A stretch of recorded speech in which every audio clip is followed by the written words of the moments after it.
안녕하세요. 다이나비 경제TV 2025년 5월 16일 경제방송 리뷰 시간입니다.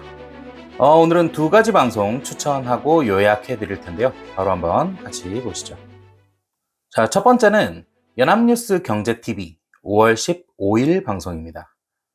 전 곽상준, 현 각도기, 네, 증시 각도기 TV에 각도기님 나오셨는데요. 미국채 금리 급등 신호를 해석하는 이야기를 해주셨습니다. 간단히 요약해보자면 미국 국채 금리 상승에도 불구하고 달러 가치는 오르지 않았고요. 미국 재정 정책이 너무 무책임하다 이런 말인데요. 이전처럼 미국 자산에 대해서 확신을 너무 갖고 있으면 위험하다 이런 이야기와 함께 달러 자산의 비중을 줄이고 아시아 자산 비중을 늘려야 한다 이런 이야기 전해주셨습니다. 한번 천천히 살펴보겠습니다. 먼저 과거에는 미국 10년물 국채 금리가 한 4.5% 정도면 괜찮다. 이렇게 얘기를 했었는데, 최근에는 상황이 불안정해서 4.7% 정도까지 열어놔야 한다고 합니다. 더불어서 미국 채권에 대해 누가 막 미국 채권을 판다, 뭐 이런 게 문제가 아니고, 아무도 미국 채권을 사지 않는 것이 문제라고 하는데요. 최근 20년물에 대한 간접 입찰률이 최저치를 기록하면서 외국인들이 미국채를 점차 사지 않는 경향을 보이고 있다고 합니다. 이거는 미국 시장에 대한 신뢰가 점차 약해지고 있다는 증거죠. 거기다 더 큰 문제는 국채 금리와 달러가 서로 상관관계가 없는 것처럼 따로 논다는 것입니다. 연동이 안 된다는 거죠. 10년물 국채 금리가 4.5%를 돌파하는데 뭐 정말 아무런 벽이 없는 것처럼 그냥 허들 없이 그냥 휙 넘어버렸거든요. 굉장히 쇼킹한 일일 수 있는데 이런 정도 일에도 달러는 가만히 있단 말이죠. 국채 금리가 오르면 달러도 같이 상승해야 되는데 말이에요. 이 현상을 각도기님은 미국이 국채를 통해 얻은 돈을 어디다가 쓸지, 그러니까 다시 말하면 재정 정책에 대한 의혹, 불신 뭐 이런 게 확산하고 있다 이렇게 해석을 하십니다. 여기에 더해서 주식시장이 막 오른다고 좋아할 게 아니고 주식시장도 결국 채권시장이나 다른 시장들과 뭐 깊게 얽혀 있기 때문에 이런 신호들을 잘 포착하고 있어야 한다고 하시는데요. 뭐 결론을 얘기하자면 미국이 기존에 가지고 있던 달러를 위시한 경제 질서가 흔들리고 있다는 겁니다. 주변 국가들은 점점 미국에 대한 의문이 늘어가고 있고요. 미국의 문제 해결 능력에 대한 의문이 커지다 보니까 미국 국채에 대한 인기도 점점 사라지는 거죠. 이게 더 이상 안전자산이 아니고, 이거 진짜로 디폴트 될 수 있다. 이거 내 돈 못 받을 수 있다. 이런 생각이 드니까요. 그래서 이게 리스크 프리미엄으로 미국채 금리는 오르는데 달러는 여전히 약세에 머물러 있게 되는 겁니다. 이렇게 지금 미국에 대한 신뢰도가 점차 흔들리는 시점이니까 아시아 시장으로 눈을 돌려보는 거 괜찮다. 특히 기존에 한국 주식만 하던 분들은 당분간 다른 데 눈 돌리지 마시고 한국 주식 시장에 집중할 것을 추천하십니다. 뭐 이 밖에도 직접 미국채 투자했다가 환차손 때문에 손해본 이야기 뭐 이런 거 되게 많이 해주신 재밌는 방송이니까요. 영상 하단 링크 통해서 풀 버전 한번 꼭 시청해 보시기 바라겠습니다.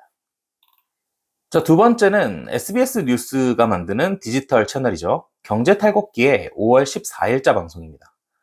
문홍철 팀장님 나오셨는데요. 뭐 다들 잘 아시는 사파의 맹주시죠. 남들이 잘 보지 않는 쪽으로 본인만의 인사이트를 잘 보여주시는 분입니다. 근데 또 놀랍게도 그게 자주 적중하죠. 이번에도 역시 주류와는 결이 조금 다른 주장을 해주셨는데요. 미국이 경기 침체가 올 것은 맞지만 스태그플레이션이 아니라 디플레이션이 올 것이다. 이런 이야기입니다. 사실 이거는 문홍철 팀장님이 기존에도 계속 해오셨던 주장이긴 한데요. 이번 방송에 되게 깔끔하게 정리가 되어 있기도 하고 지금 시점에 다시 한번 살펴볼 만한 이야기라서 한 번 더 요약을 해보고자 합니다. 미국의 스태그플레이션이 아니라 디플레이션이 온다. 이게 무슨 말일까요? 자, 미국의 경기 침체가 올 때 뭐 여러 가지 방향을 생각할 수 있겠죠. 최선은 뭐 최선은 당연히 경기 침체가 오지 않는 거겠죠. 그럼 최악은 뭘까요? 아마 우리가 생각하는 제일 큰 최악은 대공황일 겁니다. 뭐 오일 쇼크 때처럼 진짜 막 하루아침에 완전히 다 무너지는 그런 상황. 이런 대공황이 최악이라면 그 다음으로 차악은 스태그플레이션입니다. 말이 차악이지 뭐 이것도 끔찍하죠. 경기는 침체되는데 물가는 계속 오르는 상황이니까요. 이렇게 되면 중앙은행이 아예 통제할 수 없는 상황입니다. 자, 스태그플레이션이 차악이면 그럼 차선은 뭘까요? 자연스럽게 디플레이션이겠죠. 경기가 침체되니까 자연스럽게 물가도 같이 떨어지는 상황. 스태그플레이션에 비하면 뭐 아무래도 훨씬 낫죠. 시간이 지나면서 경기 부양만 하면 문제가 뭐 자연스럽게 해결될 수 있으니까요.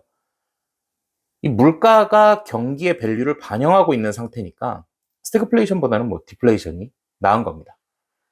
우리가 흔히 생각하는 경기 침체의 모습 하면 사실 이 디플레이션이죠. 문홍철 팀장님은 이 물가라는 게 통화량 곱하기 돈의 유동 속도라고 표현을 하시는데요.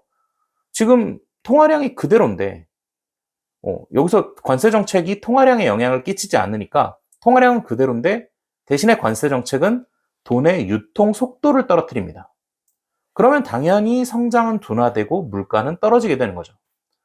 뭐 어떻게 보면 굉장히 정석적인 수식이죠.